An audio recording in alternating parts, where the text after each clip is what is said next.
Amigos de Demanda contra la Pandemia.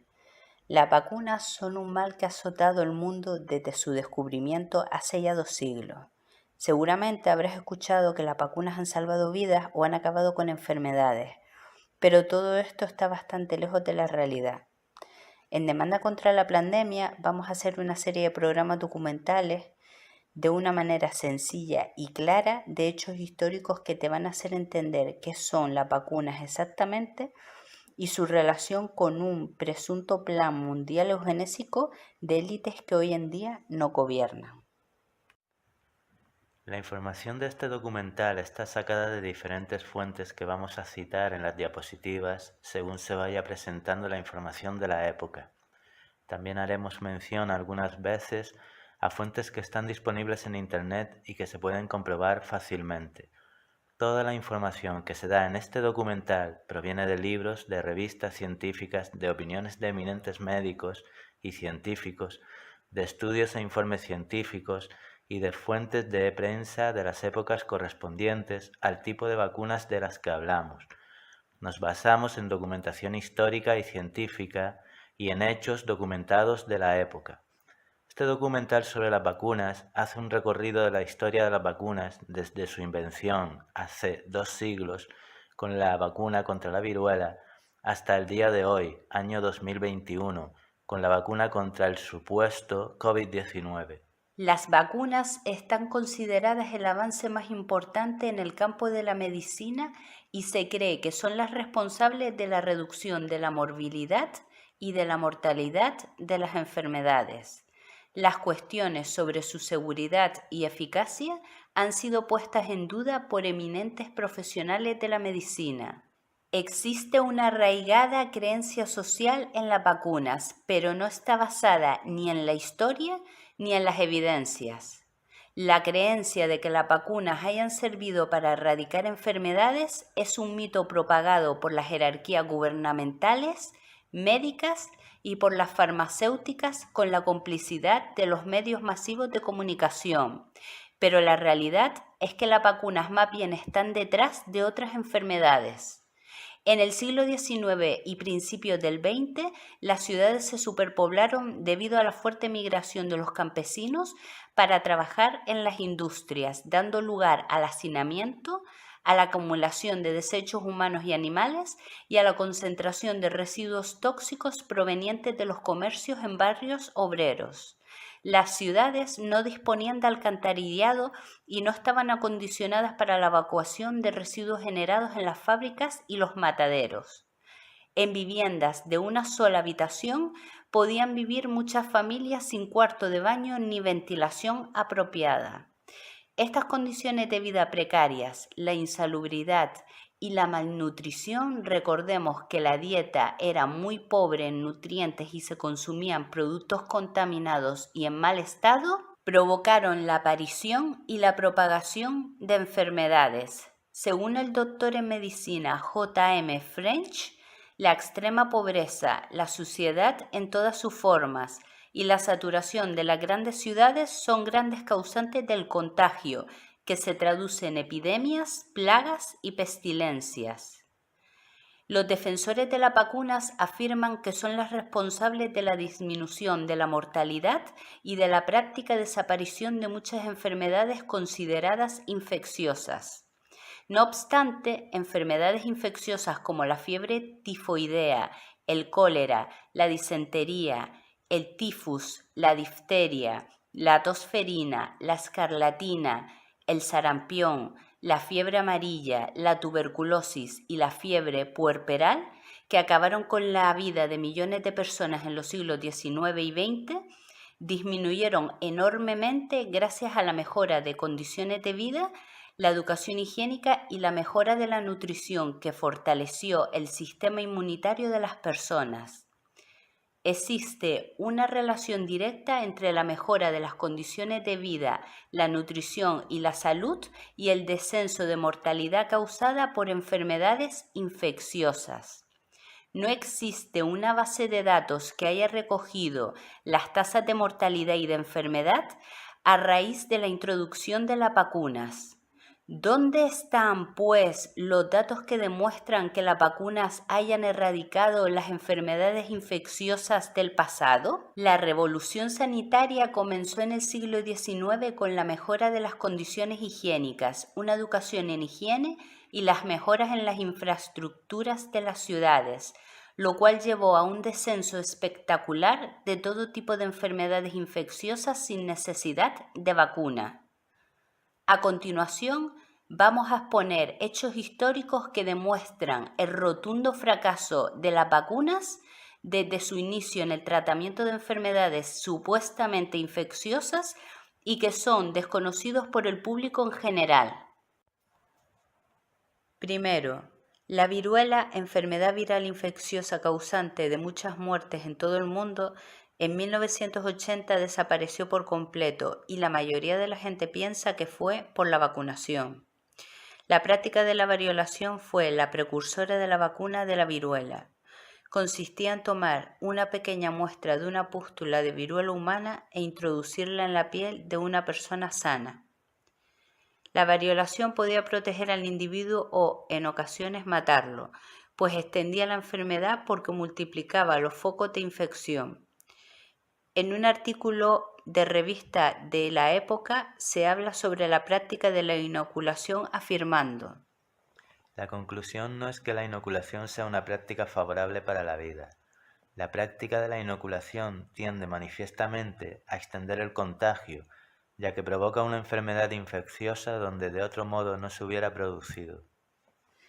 Esta técnica tenía las mismas probabilidades de detener una epidemia como de provocarla. Los médicos han defendido desde finales del siglo XVIII la vacunación, pero nunca hubo pruebas comparativas que demostrasen su efectividad entre grupos del mismo tamaño de vacunados y no vacunados.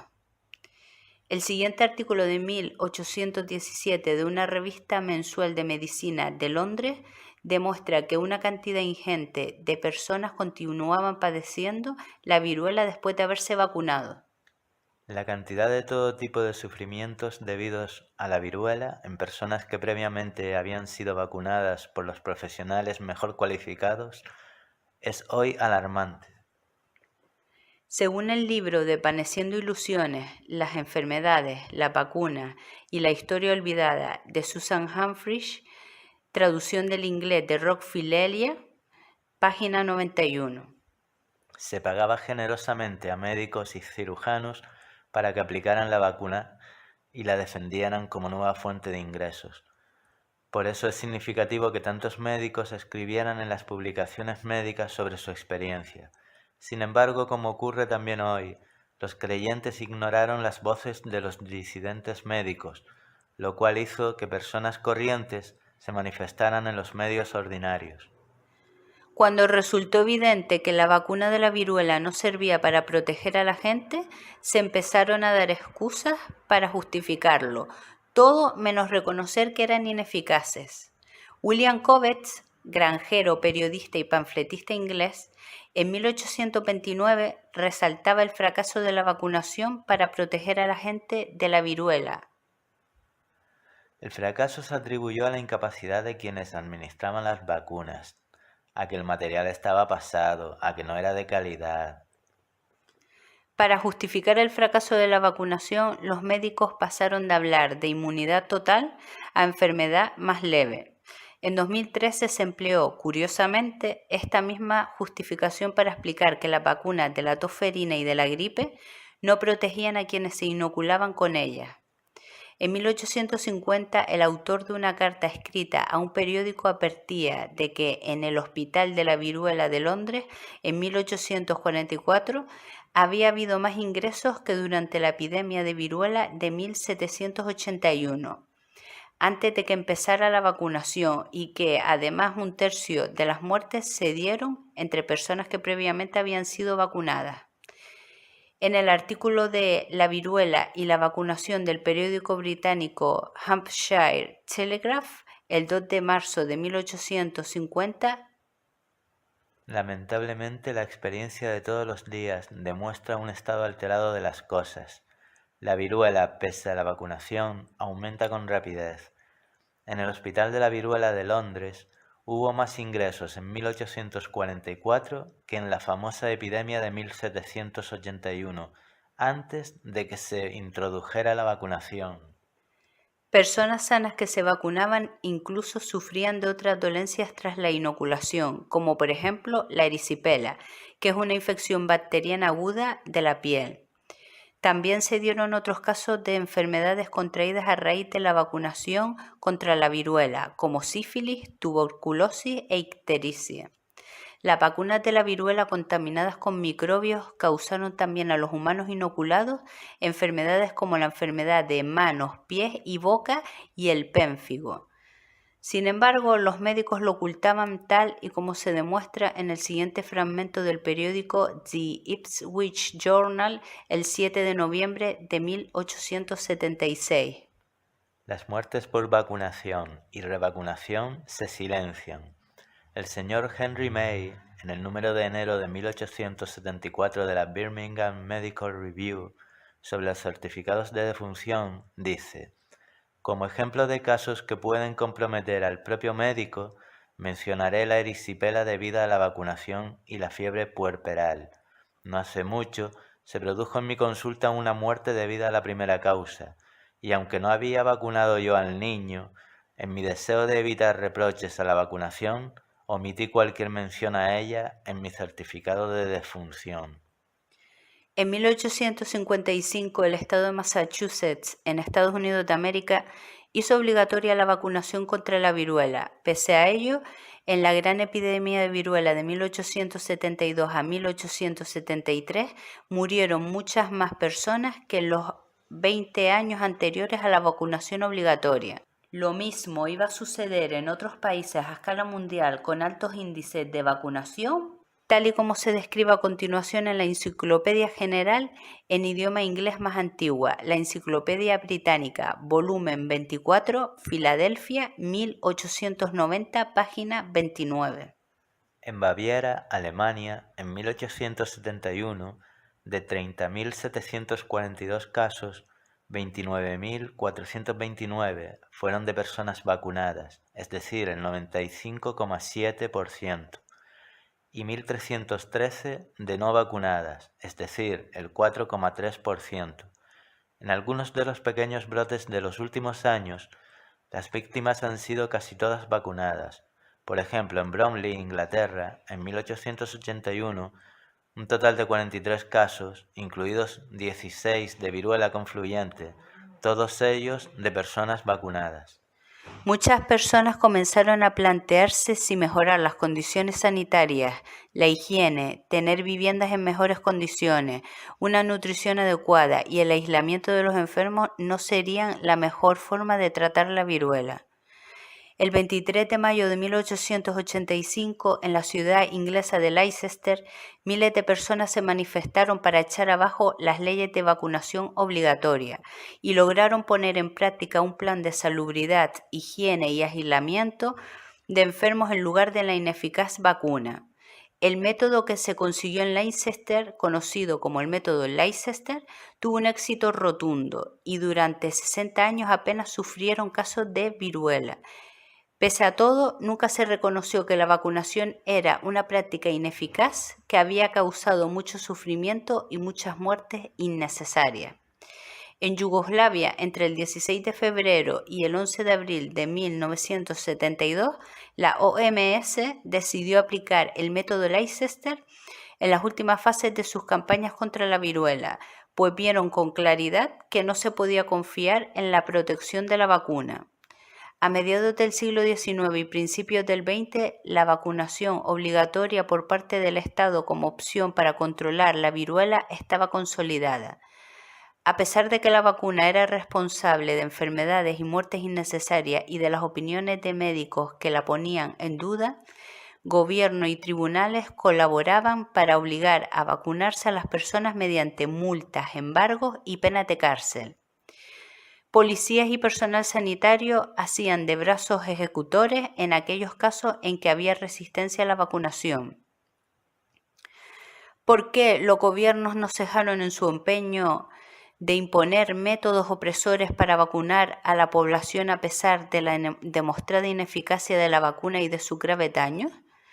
¿Por qué esa fe en algo que no era más que un mito pseudocientífico?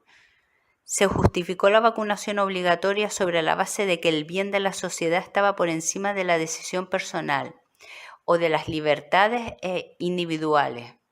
Y sobre la misma base de ese principio del bien social se desarrollarían las teorías eugenésicas que propugnaban la esterilización obligatoria de aquellos considerados genéticamente deficientes y que luego fueron respaldadas por sentencias en los tribunales. Espero que os haya gustado esta primera parte del documental sobre la historia de la vacuna. Dadle, por favor, un me gusta al programa y si queréis colaborar con nosotros para seguir en la lucha, lo podéis hacer a través del PayPal Cita Ferreirón o a través del Bizum que está en la cajita de información.